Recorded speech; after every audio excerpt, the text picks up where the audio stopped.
नमस्कार, welcome to DNS world. क्या India को अब जरूरत है एक न्यूक्लियर स्ट्रेटेजिक बॉम्बर की? ये बहुत ही इंपॉर्टेंट क्वेश्चन है, क्योंकि देखो मिलिट्री एविएशन की अगर हम बात करें तो यहाँ पे आपको वेरियस टाइप के एयरक्राफ्ट मिलेंगे। एक तो होते हैं फाइटर एयरक्राफ्ट, इनमें भी श्रेणी होती है large aircraft, light combat aircraft. For example Tejas है एक light combat aircraft, JF-17 thunder वो भी श्रेणी में आता है। फिर होते हैं मल्टी रोल एयरक्राफ्ट, जिसमें आप कह सकते हैं रफाइल एक बहुत अच्छा एग्जांपल है। फिर ट्रांसपोर्ट एयरक्राफ्ट, फिर होते हैं स्ट्रेटेजिक बॉम्बर्स। ये एयरक्राफ्ट किसी और फाइटर एयरक्राफ्ट को अटैक नहीं करते, इनका काम होता है स्पेसिफिकली ग्राउंड बॉम्बिंग, और इनके पास होती है हैवी कैरिंग कैपेसिटी। और अगर दुनिया भर में देखें तो आज के समय सिर्फ 3 देश हैं जो ऑपरेट करते हैं स्ट्रेटेजिक बॉम्बर्स को। ये देश है यूएस, रशिया, चाइना। इससे पहले कई और देश थे, मगर आज के समय वो उनको यूज करते नहीं है। मॉडर्न टाइम्स में इन 3 कंट्रीज के पास हैं स्ट्रेटेजिक बॉम्बर्स। और इवन दो भारतीय वायुसेना दुनिया की 4थी सबसे बड़ी वायुसेना है, इंडिया के पास आज तक एक स्ट्रेटेजिक बॉम्बर नहीं आया। तो क्या अब टाइम आ चुका है कि इंडिया यहां पर बने 4th country to own a strategic bomber? So discuss करते हैं इस टॉपिक को। बहुत कुछ यहाँ पे आपको जानने को मिलेगा। सो यहाँ पे आप देखोगे ये हैं आज के समय एक्टिव स्ट्रेटेजिक बॉम्बर्स। 3 कंट्रीज हैं, यूएस, चाइना, रशिया। चाइना के पास अभी के लिए एज ऑफ नाउ सिर्फ एक टाइप का स्ट्रेटेजिक बॉम्बर है, ये भी काफी पुराना है, 1960s की एरा का। ये है H-6। यूएस के पास अत्याधुनिक स्ट्रेटेजिक बॉम्बर्स हैं, रशिया के पास भी काफी अच्छे बॉम्बर्स हैं। और यहां पे आप देखोगे ये है यूएसए का फेमस B-1 लैंसर। इसको हाल ही में इन्होंने इंडिया में भी शोकेस किया था एरो इंडिया 2021 के दौरान। यहां पे आप देखोगे आर्टिकल है द इकोनॉमिक टाइम्स का, US flies B-1B heavy bomber at Aero India. ये ऑलमोस्ट एक आप कह सकते हैं ऑफर था कि अगर इंडिया इंटरेस्टेड है तो इंडिया भी ये स्ट्रेटेजिक बॉम्बर परचेज कर सकता है फ्रॉम यूएसए। नाउ यहाँ पे आप पूछ सकते हैं ऑलराइट, सो हमें स्ट्रेटेजिक बॉम्बर परचेज करने की जरूरत क्या है? अगर हम इस लिस्ट को ही देखें तो चाइना के पास जो बॉम्बर है इसकी कैरिंग कैपेसिटी बहुत कम है और ये काफी पुराना भी लग रहा है। बाकी यूएस और रशिया से हमको कोई डायरेक्ट थ्रेट अभी के लिए है नहीं। देखो प्रॉब्लम यह है कि चाइना एक नए स्ट्रेटेजिक बॉम्बर पे काम कर रहा है और इसका नाम है H-20। अगर आप इंटरेस्टेड हैं मिलिट्री एविएशन में तो पिछले 3-4 साल में आपने इसके बारे में कई आर्टिकल्स पढ़े होंगे, कई बार इसके बारे में सुना होगा आपने। बहुत एक्साइटमेंट है दुनिया भर में इसकी नई लुक को लेकर के, ये कैसा दिखेगा।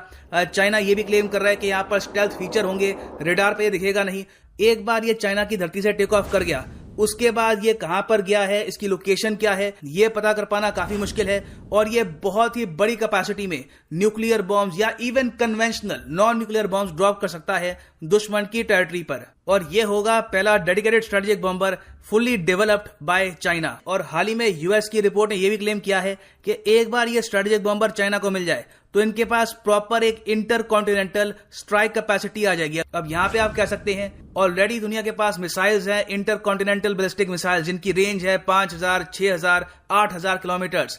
तो यहाँ पे बॉम्बर्स की आवश्यकता क्या है? एक इंटर कॉन्टिनेंटल बैलिस्टिक मिसाइल जरा तेज होता है, उसको यूज करना जरा इजी है। मगर देखो बॉम्बर्स अपनी जगह इंपॉर्टेंट है।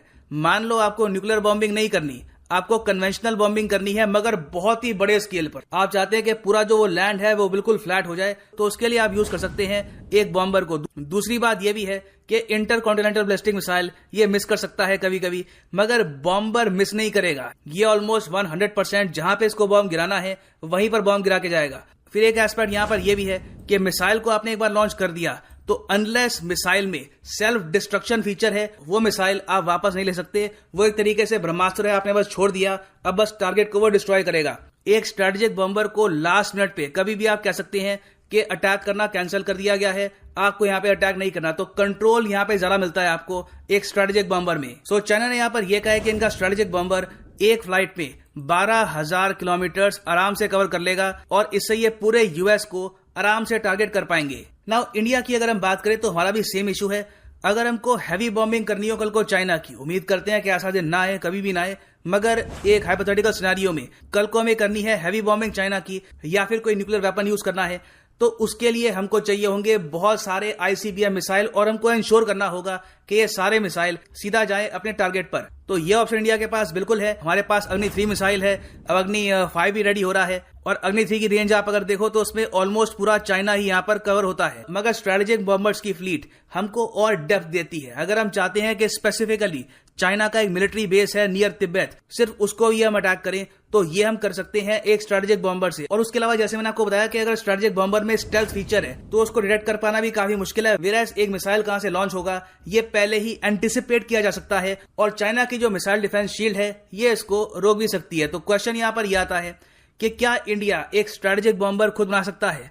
देखो, इसकी टोटल कॉस्ट बहुत बड़ी होती है। यूएस का जो स्ट्रेटेजिक बॉम्बर है ये इन्होंने डेवलप किया है $100 बिलियन की इन्वेस्टमेंट में। चाइना की टोटल कॉस्ट किसी को पता नहीं है, क्योंकि ये लोग अपना स्ट्रेटेजिक बॉम्बर बना रहे हैं सिंस 1980s, तो 30-40 साल लगे हैं चाइना को। तो इंडिया में अभी भी हम इंजन के साथ एक प्रॉपर फाइटर जेट भी नहीं अभी बना पा रहे, तो एक स्ट्रेटेजिक बॉम्बर बनाना काफी मुश्किल होगा। हाँ, जानता हूं कि तेजस मेड इन इंडिया है, मगर जो उसका इंजन है वो अभी भी मेड इन यूएस है। तो इन सिंपल लैंग्वेज हम कह सकते हैं कि बिल्कुल इंडिया को एक स्ट्रेटेजिक बॉम्बर चाहिए। स्ट्रेटेजिक बॉम्बर अभी भी काफी इंपॉर्टेंट है। इवन दो आप अगर देखो तो सुखोई 30 और रफायल ये भी न्यूक्लियर बॉम्ब्स कैरी कर सकते हैं, मगर इनकी लोड कैरी करने की लिमिट कहीं से भी उतनी नहीं है जितनी है एक स्ट्रेटेजिक बॉम्बर की। फिर एक एस्पेक्ट ये भी आता है कि इनमें वो स्टेल्थ फीचर हम ऐड नहीं कर सकते जो एक स्ट्रेटेजिक बॉम्बर में आएंगे। और आप खुद ही सोच लो कि अगर मल्टी रोल एयरक्राफ्ट बॉम्बिंग कर लेते और स्ट्रेटेजिक बॉम्बर्स की जरूरत ना होती, तो चाइना आज के समय H-20 क्यों डेवलप कर रहा है? ऑब्वियसली क्योंकि स्ट्रेटेजिक बॉम्बर्स आज भी इंपॉर्टेंट है।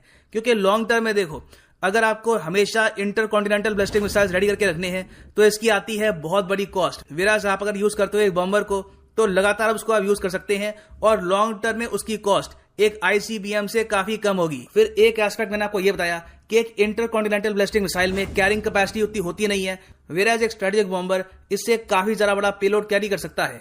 तो इन द फ्यूचर बिल्कुल पॉसिबिलिटी है कि इंडिया भी कुछ स्ट्रेटेजिक बॉम्बर्स परचेज करे, प्राइमरली फ्रॉम USA। और इससे देखो साउथ एशिया में जो इंडिया की पावर है ये भी इंक्रीज होगी, क्योंकि पाकिस्तान के पास भी अभी तक एक स्ट्रेटेजिक बॉम्बर नहीं आया। सो फाइनली मैं यहाँ पे पूछूंगा आपसे क्वेश्चन, क्या आपके हिसाब से इंडिया को एक स्ट्रेटेजिक बॉम्बर परचेज करना चाहिए या नहीं?